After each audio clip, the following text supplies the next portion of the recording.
இந்த ப்ரஷ் ஒரு எக்ஸாம்பிள் காமிக்கிறேன் நான். இது ரெண்டுத்துக்கும் வித்தியாசம் என்ன தெரியுது உங்களுக்கு?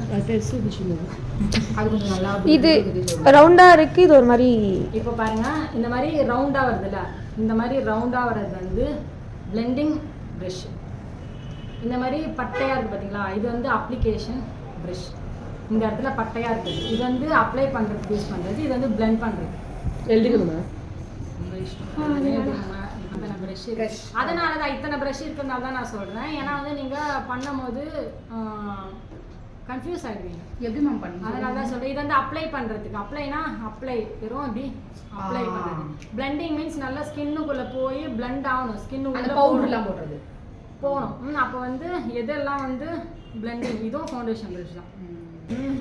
இங்க பாருங்க, இதெல்லாம் வந்து அப்ளை பண்ணுற ப்ரஷ். இதெல்லாம் அப்போ வந்து நீங்கள் பண்ணும் போதே வந்து இந்த ப்ரஷ்ஷை பார்த்துமே தெரிஞ்சிடும், ஓ இது வந்து பிளெண்ட் பண்ணணும், ரவுண்டாக இருக்குது பிளெண்டிங் ப்ரஷ், அப்போ பிளெண்ட் பண்ணணும், ஸ்கின்னுக்குள்ளே போகணும். ஃப்ளாட்டாக இருக்கிறது அப்ளிகேஷன். இந்த பாருங்க, இதெல்லாம் கன்சீலர்லாம் அப்ளை பண்ணும். இது அப்ளை பண்ணுறது அதுக்காக ப்ரஷ்.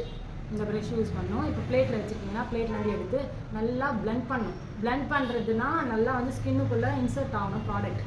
சும்மா மேலோட்டமாக இப்படி போட்டு தேய்ச்சிங்கன்னா ஸ்கின்னுக்கு மேலேயே தான் இருக்கும், ஸ்கின்னுக்குள்ளே ப்ராடக்ட் போகாது. அப்புறமா வேர்வை வந்துச்சினாலோ ஆயில் வந்துச்சினாலோ மொழி வந்துடும். நம்ம ட்ரிக்ஸு டெக்னிக்ஸ் எல்லாம் சொல்லுவாங்க பார்த்தீங்களா, அதெல்லாம் இதில் தான் இருக்குது.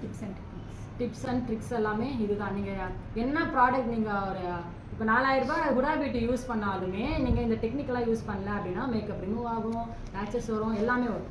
நீங்கள் ஹை பிராண்ட் போட்டு டெக்னிக் யூஸ் பண்ணலன்னா உங்கள் மேக்கப் வேஸ்ட். இதே டெக்னிக் யூஸ் பண்ணி பிராண்ட் லோவாக போட்டாலும் வேஸ்ட்.